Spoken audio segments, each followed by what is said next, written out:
Depois de um período de hiato considerável, Gossip Girl voltou e voltou muito melhor. Se você não me conhece, eu sou a Mari, eu falo de entretenimento aqui no YouTube, falo sobre música, séries, filmes, assuntos que giram ao redor desse universo. Se você se interessa por esse tipo de conteúdo, já aproveita e se inscreve no meu canal. Tô tentando chegar aos 40 mil inscritos até o final de 2021, então eu ficaria muito feliz se você pudesse me ajudar. Vamos falar sobre Gossip Girl então. Bom, a série retornou depois de um hiato, como eu disse, e 3 episódios foram lançados na semana passada, na quinta-feira, e 3 novos episódios foram lançados hoje. E eu, na verdade, acabei decidindo fazer um vídeo só pra comentar essa segunda metade da primeira temporada, porque na semana passada eu tava viajando, então ia ficar bem corrido, eu não ia conseguir fazer com calma e fazer com cuidado esse vídeo, então decidi fazer um vídeo só comentando essa segunda metade, esses 6 episódios de forma geral.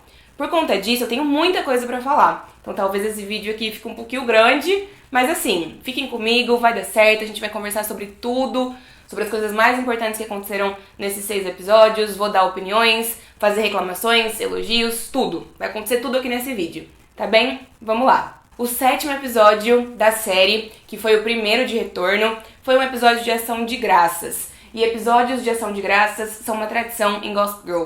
Todas as temporadas sempre tiveram episódios de ação de graças, e esses episódios são conhecidos por ter uma energia bastante caótica. E eu gostei que essa nova Gossip Girl conseguiu fazer jus a essa tradição.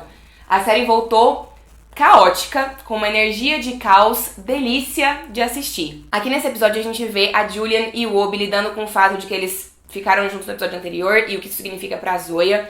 E eu tenho várias opiniões sobre isso, já falei em vários dos meus vídeos sobre Gossip Girl, que eu não gosto de ver essas irmãs brigando por macho e sendo talarica uma com a outra, mas é a história que a gente tem.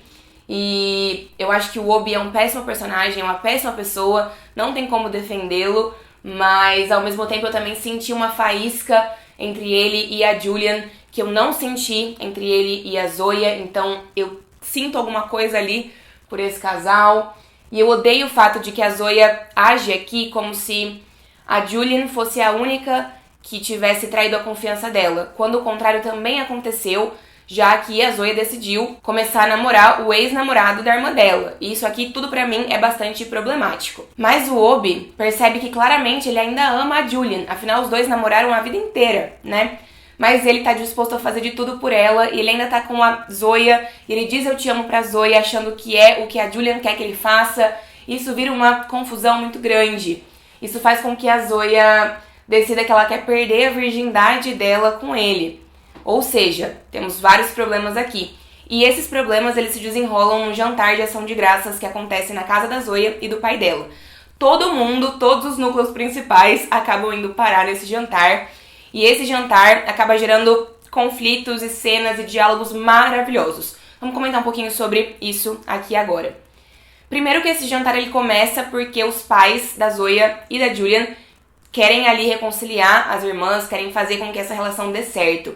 E ali a gente descobre um segredo, o segredo que a gente estava realmente curioso para descobrir a temporada toda, que era o motivo pelo qual elas tinham sido criadas completamente separadas, o motivo pelo qual os pais delas se odiavam.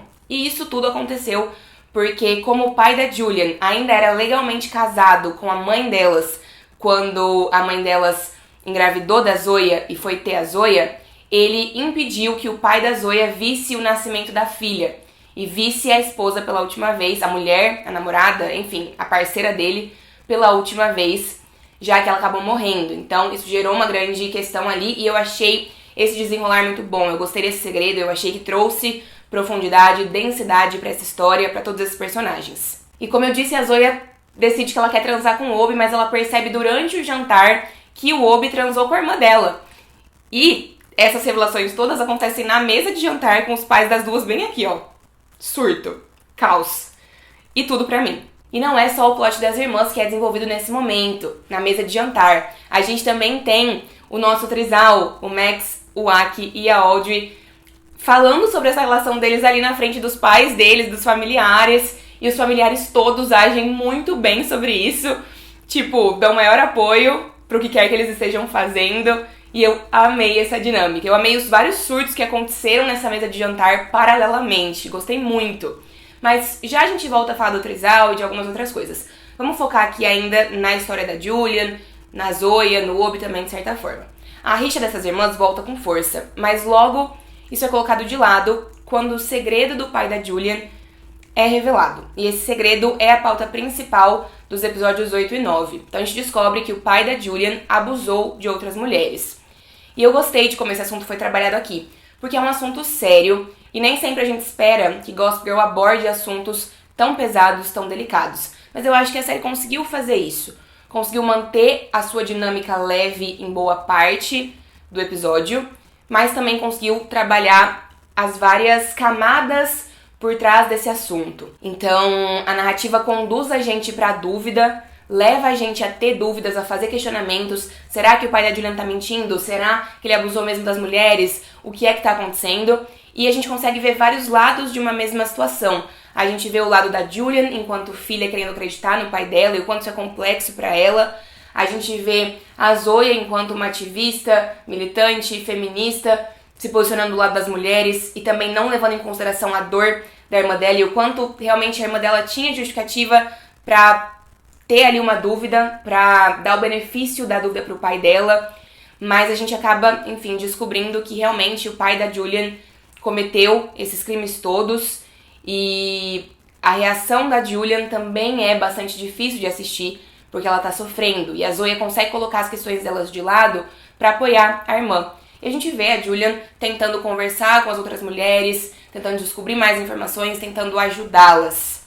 E eu gostei muito da dinâmica aqui da Zoya e do Obi ajudando a Julian a fugir, a descobrir informações, a sair do radar da mídia. Eu acho que mudou muito a dinâmica desses três personagens e era uma mudança muito necessária, porque a gente não aguentava mais ver esses três personagens num triângulo amoroso que não agradou ninguém. Inclusive, a cena deles e de todos os outros personagens do núcleo principal ajudando a dispersar a Gossip Girl, fazendo com que a Gossip Girl não soubesse onde a Julian tava, foi tudo pra mim. Cada um lado da cidade fazendo uma coisa, bem amigos, bem apoiando ela, bem na vibe das coisas que o Non-Judging Breakfast Club sempre fazia. Pra quem não sabe, é a sigla usada pra chamar a amizade da Serena, da Blair, do Nate e do Chuck, em Gossip Girl original. Falando em Gossip Girl, no episódio de Ação de Graças, a gente viu o professor Rafael roubando a conta da Gossip Girl, porque tinha um vídeo que o Max estava enviando pra Gossip Girl dele transando com o Rafael, que ele queria que fosse divulgado. E aí teve toda uma questão ali com o professor Rafael, mas eu acho que tudo em relação a ele com a Gossip Girl e a ele com o Max foi resolvido muito facilmente. E eu não gostei muito disso, gostei que foi resolvido, mas eu acho que poderia ter sido trabalhado com um pouco mais de calma. Porque o professor Rafael foi uma parte bem importante da primeira metade da temporada e aqui ele é jogado pra escanteio. No final de tudo ele acaba devolvendo a conta da Gossip Girl e pedindo demissão e sumindo da série. Depois disso aparecem vários outros professores que estão ali agindo como conselheiros, mas dão um golpe de estado e roubam a conta da Gossip Girl da Kate e deixam a Kate totalmente de fora. E no meio de tudo, a Kate consegue ali rapidinho o acesso da Gossip Girl de volta e faz uma live no MoMA da Julian conversando com uma das vítimas do pai dela. Isso faz todo mundo acreditar que ela tá do lado do pai, tá tentando ajudar o pai, ainda que a intenção da Kate não fosse essa. O que dá uma grande merda, claramente uma grande merda. E começa toda uma situação de cancelamento. E eu gosto que a série conseguiu abordar o papel da internet e do Instagram em casos tão complicados, tão delicados. Conseguiu também trazer a discussão de como sempre as mulheres acabam pagando o preço, como sempre as mulheres são as culpadas, ainda que elas não tenham culpa, porque tudo recai sobre a Julian, enquanto o pai dela mal é mencionado. E a gente vê muito das consequências disso no episódio 10, que foi liberado essa semana. A gente vê o cancelamento da Julian, ela tentando lutar pra manter a relevância dela, fazendo uma festa beneficente, tentando ali realmente conduzir a narrativa de uma forma não muito legal pra que ela não saia tão prejudicada. No meio disso a gente vê a Zoya perdendo a bolsa dela, que ela tinha uma bolsa de estudos na Constance, porque era uma bolsa paga pelo pai da Julian, então não pegaria bem pra escola continuar mantendo essa bolsa, também é toda uma questão. A Zoya e a Julian têm uma briga, mas dessa vez a briga delas não é uma briga fútil e sem sentido, como as outras todas que a gente teve na primeira metade da temporada. É uma briga que tem consistência, que tem motivo. E é uma briga que não é cortando relações. É uma discussão que a gente sabe que vai se resolver. Uma discussão de irmãs que tem embasamento, que tem sentido. E uma outra discussão que acontece nesse episódio, mais ou menos seguindo essa mesma ideia, é da Julian com a Audrey. A Audrey fala muitas verdades pra Julian de como ela sempre é egoísta, como a amizade com ela sempre é uma via de mão única, como ela sempre espera que todo mundo resolva as coisas pra ela e ao mesmo tempo ela não tá ali pra ajudar os outros. E eu achei que isso foi muito importante pra personagem também. E culmina na Julian decidindo deletar a conta dela no Instagram e ficar um pouco off. A gente vai voltar a falar da Julian mais pra frente, mas agora eu quero focar um pouquinho no trisal. Porque o trisal continua sendo a melhor coisa dessa série. Eles são meu tudo. Sério, eu não consigo nem lidar, porque eu amo esses três personagens muito.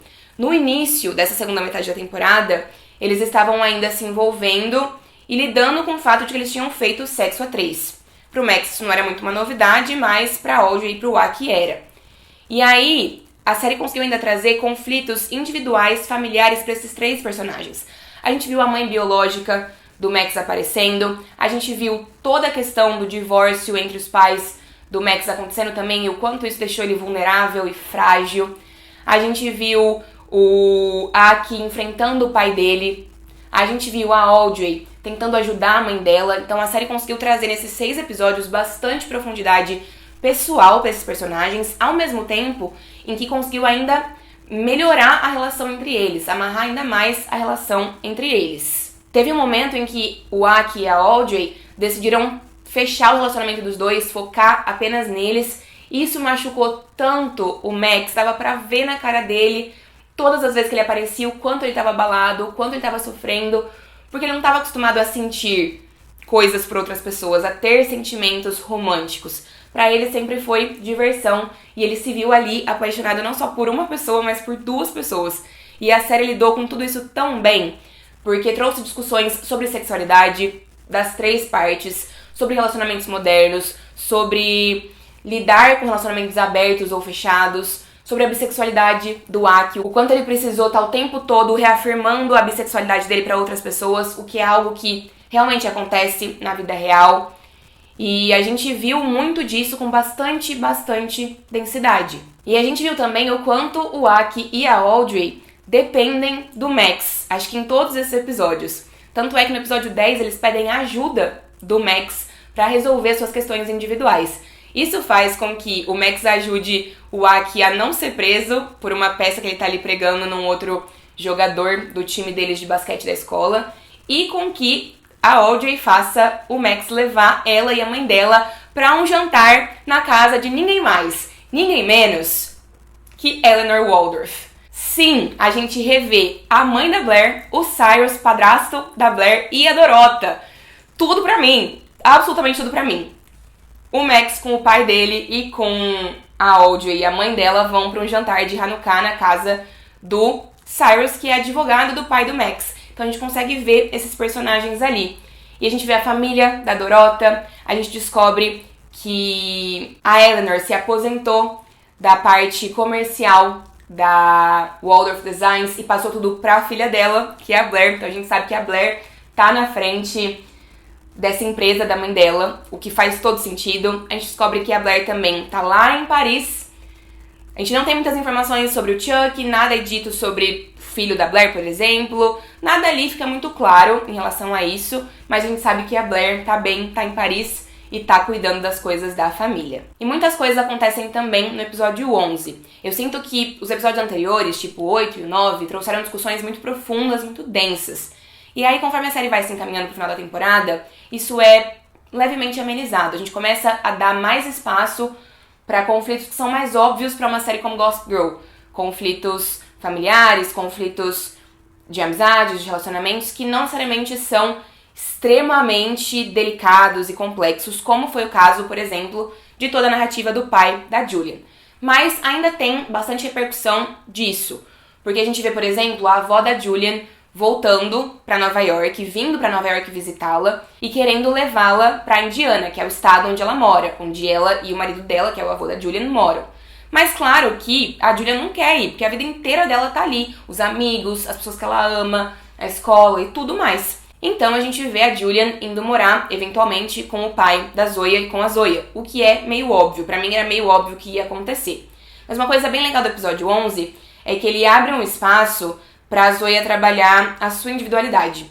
A Zoya faz uma nova amiga, que se chama Shen, e eu não gostei muito dela, mas eu entendi o quanto ela é importante pra que a Zoya se encontre enquanto personagem, porque ela claramente, pelo menos nesse momento, não se encaixa com os amigos da Julian. Ela tem uma outra personalidade, uma outra vida, outras prioridades, e ela precisa do espaço dela, porque ela tentou a temporada toda se encaixar num lugar que ela não pertencia. A gente também viu a irmã do Obi aparecendo e ele fazendo burrada e levando paulada.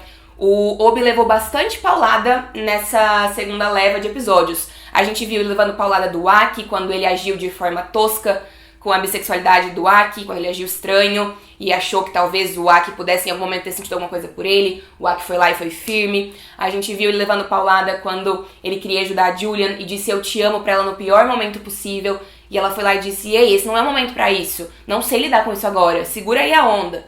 E aí ele também levou paulada agora, no episódio 11, quando ele tenta ajudar a irmã dele e o tiro que ele dá sai pela culatra. E uma outra pessoa que tá ali envolvida com tudo isso é o Max, porque o Max perdeu a virgindade com a irmã do Obi. E... enfim, surto, né? Mas o Max se envolve com tudo isso porque ele tá machucado. Ele tá machucado, querendo voltar a ser quem ele era, porque agora ele tá lidando com os sentimentos dele. E a gente também vê que a Audrey e o Aki estão já ali, não só nesse episódio, mas nos anteriores também, tentando explorar o relacionamento deles a dois e abrindo esse relacionamento pra conhecer outras pessoas, pra achar uma terceira pessoa, pra se divertir com eles de vez em quando. E não tá dando certo, porque eles também estão incomodados com tudo isso, eles também estão sentindo vários sentimentos.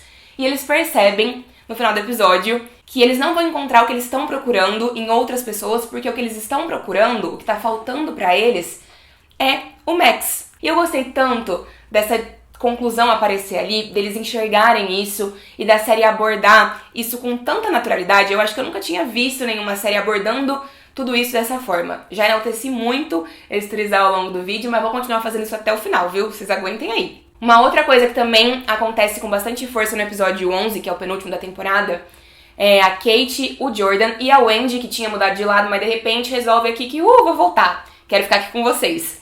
A gente vê eles três tentando derrubar cada um dos outros professores que tinha tomado a Gossip Girl. E a gente vê de fato isso acontecendo.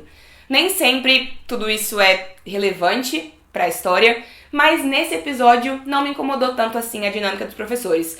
Eu acho que aos poucos a gente tem entendido um pouco melhor como isso funciona. E eu gostei muito que no final desse episódio a gente vê a decisão desses três, da Kate, do Jordan e da Wendy, de compartilhar todas as dicas que eles receberam na Gossip Girl e quem compartilhou cada dica através de um documento. E aí eu gosto que no final eles falam que o experimento acabou, que ele cumpriu o seu propósito. E eu achei que isso poderia abrir portas para no último episódio a série tomar um giro ali bem grande e fazer algo ousado, como por exemplo uma outra pessoa pegar a conta da Gossip Girl e assumir essa identidade.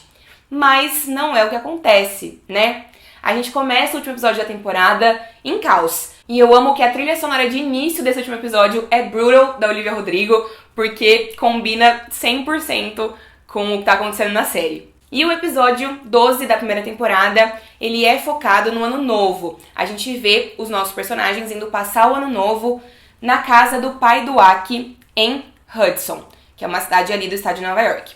Então, todos eles vão pra lá, é uma tradição que já acontece há um tempo e a gente vê as coisas se desenrolando, tem várias coisas se desenrolando. E eu quero falar de cada uma delas com um pouco mais de calma. Vou falar primeiro sobre o trisal. O meu trisal é perfeito.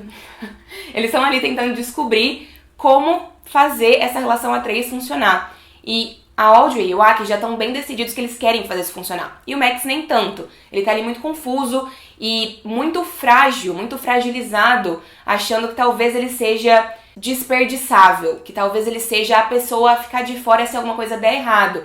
E que talvez a Audrey e o Aki vão ali jogar ele de um lado pro outro, assim como os pais dele têm feito com o divórcio. Então todas as questões do Max são bem profundas e bem condizentes com a história do personagem. Eu gostei muito. Mas no final, a Audrey e o Aki fazem uma proposta real de relacionamento. Tudo ou nada. Ou os três dão certo juntos, ou tudo entre os três acaba, incluindo o relacionamento do Aki e da Audrey. Eles estão dispostos a fazer tudo isso funcionar. E a gente vê o trisalzinho dando certo. O Max, depois de muito refletir, acaba realmente concordando com tudo isso. E uma coisa que é muito importante para essa decisão do Max é a amizade dele com a Luna. E eu gostei muito dessa amizade, eu achei que ela foi bem trabalhada nessa segunda metade da temporada. Eu gostei porque os dois estão ali ajudando um o outro, realmente sendo verdadeiros um com o outro, falando o que o outro precisa ouvir. Então assim, amei, amei, amei. Eu acho que o que faltou pra mim nessa temporada como um todo foi histórias mais profundas pra Monet e pra Luna. Eu sei que elas são personagens de apoio, mas eu também acho que elas precisam ter suas próprias narrativas e não ficar o tempo todo orbitando ao redor da Julia. E eu gostei que, pelo menos nesse último episódio, a Luna conseguiu ter a sua própria história. A Monet ainda não. A Monet acho que ainda vai precisar de uma segunda temporada pra gente ver mais sobre ela. Mas a Luna, a gente viu aqui que ela tem um relacionamento com um fazendeiro ali da família do Aki, que trabalha nessa casa, que fica ali nessa casa, e que ela sempre fica com ele, vê ele quando eles vão pra lá, e que ele gosta dela, e ela também gosta dele, mas ela não tá pronta pra ter um relacionamento sério. Ele quer mudar pra Nova York pra eles ficarem juntos, e ela tá assustadíssima com isso. E no final, ela realmente diz pra ele que não dá, que não vai funcionar, mas que eles podem continuar fazendo o que eles estão fazendo. E esse namoradinho dela, que é o Rob, diz pra ela que ela poderia, então, pelo menos voltar mais vezes para visitá-lo e não só uma vez por ano. Eu gostei dos dois, juro pra vocês, gostei, gosto da Luna, gosto bastante da Luna, e eu acho que ela teve sacadas muito inteligentes na segunda metade da temporada. Acho que a maldade sem motivo que me irritava nela e na Monet aqui não apareceu. Gostei delas aqui, acho que a gente poderia ter visto mais sobre elas, mas também acho que uma segunda temporada, que já tá confirmada, pode trazer isso de uma forma melhor. Agora vamos falar de Julian, Obi, Zoya também um pouquinho? O plano da Monet e da Luna pra Julian voltar pro topo era fazer com que ela voltasse com o Obi. O que eu achei um pouco péssimo, me fez até ficar com dó do Obi, que tava sofrendo pela Julian no episódio anterior. E aqui ela tava ali tentando usá-lo de alguma forma. Mas logo a gente já descobre que o Obi já tava saindo com uma outra garota. Que nos últimos 10 dias ele tinha começado a namorar, quase namorar, uma nova garota, a ficar sério pelo menos. E caraca, né? Esse moço aí não espera nem o corpo esfriar. Nunca. Primeiro com a Zoya, agora com a Grace, que é uma nova personagem que foi inserida. E aí a gente vê ao longo de todo o episódio a Julian, a Monet e a Luna tentando armar pra acabar com o relacionamento do Obi com essa nova possível futura namorada. E a gente também vê a Zoya se sentindo bastante deslocada nesse ambiente, o que, de novo, pra mim faz sentido. Mas eu acho que as coisas aconteceram rápido demais. Eu acho que ontem o Obi tava com a Zoya, dizendo que a amava. O Obi começou a namorar a Zoya muito rápido, a Julian tentou ficar ok com isso, o Obi tava 100% na da Zoya, depois logo percebeu que nunca tinha superado a Julian, e aí a Zoya e ele terminaram, e aí ele se declarou pra Julian não tava pronta, já surgiu uma nova namorada, todo mundo seguiu em frente. Então eu acho que as coisas aqui não são amarradas de um jeito que faça sentido pra relacionamentos de forma geral. Porque aqui a gente vê a Zoya falando várias verdades pra Julian, verdades que ela precisa ouvir. Isso faz com que a Julian converse com o Obi e jogue na cara dele que ele largou ela, trocou ela super rápido, num piscar de olhos, sem nem pensar, e isso foi péssimo da parte dele. Mas essa conversa também faz com que o Obi se torne um personagem mais decente, porque ele diz pra Julian que isso não é sobre ela, que nesse momento ele precisa descobrir quem ele é sem ela, porque ele sempre foi alguém que orbitou ao redor dela, o que é compreensível, faz sentido. Eu só acho que a gente poderia ter tido cenas desses personagens, no caso do Obi e da Julian, que deixassem a gente suspirando mais, torcendo mais, porque eles estavam vindo nesse caminho, e aí esse último episódio eu fiquei meio assim, achei que faltou ali uma cerejinha no bolo pra que a gente realmente se importasse com o desenvolvimento desse casal na segunda temporada, se importasse mais, pelo menos. Então a gente acaba o episódio com a Julian decidindo ser uma pessoa melhor e, enfim, ajudando o Obi a voltar com a namorada, mandando a Zoya passear com os amigos, que era onde ela queria estar mesmo. E a gente vê nisso tudo, a Monet dando a entender que ela mesma poderia se tornar uma influenciadora e tomar o lugar que a Julian ocupa. E eu acho que isso vai se desenvolver na próxima temporada e eu vou gostar de ver isso se desenvolver na próxima temporada. E falando em Monet, a gente viu nesse episódio também a Kate conhecendo a mãe da Monet e tendo uma dinâmica ali com ela, porque a Kate precisou arrumar um bico para complementar as rendas dela nesse fim de ano. E a gente viu a mãe da Monet sendo uma grande cuzona com a Kate. E aí a gente já sabe de onde a Monet puxou, né? Mas enfim, no final de tudo mesmo, a Julian manda uma super mensagem pra Gossip Girl, que agora, de novo, é a Kate, dizendo que vai mandar várias informações sobre todo mundo que ela conhece, mas nem tudo vai ser verdadeiro. E a Gossip Girl vai precisar descobrir o que é verdadeiro e o que não é verdadeiro. E a Julian propõe uma rivalidade, um combate entre duas bitches, né? Entre duas vadias. No caso, entre ela e a Gossip Girl. Isso ficou meio incerto porque não ficou muito claro como vai funcionar, né? Até porque a Gossip Girl topou essa proposta, a Kate topou, mas disse que tem uma condição. E essa condição não foi revelada. Então eu acho que fica aí em aberto o que a segunda temporada vai trazer em relação a isso, mas pode ser que seja interessante. Eu gostaria sim de ter visto outra pessoa assumindo a identidade da Gossip Girl nessa reta final, mas não foi o que aconteceu, e eu confesso que nessa segunda metade, a ideia dos professores estarem assumindo tudo isso não me incomodou tanto quanto me incomodou na primeira parte. Eu sei que ainda tem bastante gente que não gostou desses episódios, que não tá gostando dessas histórias, mas me convenceu. Me convenceu nos 80%. Ainda tem algumas coisas que me incomodam, falei a maioria delas ao longo desse vídeo, comentei bastante coisa já com vocês e já vinha comentando desde o começo, mas eu acho que a série ganhou uma nova abordagem nesses episódios finais, nessa segunda metade, que funcionaram pra mim e que, na minha opinião, deixaram a série bem melhor. Então eu quero ver o que vai acontecer na segunda temporada. E é óbvio que a gente vai continuar falando sobre Gossip Girl aqui para sempre, tá bem? Então se inscrevam no canal, compartilhem esse vídeo com os amigos de vocês, me ajuda demais. Obrigada por terem me assistido, um beijo grande e até a próxima!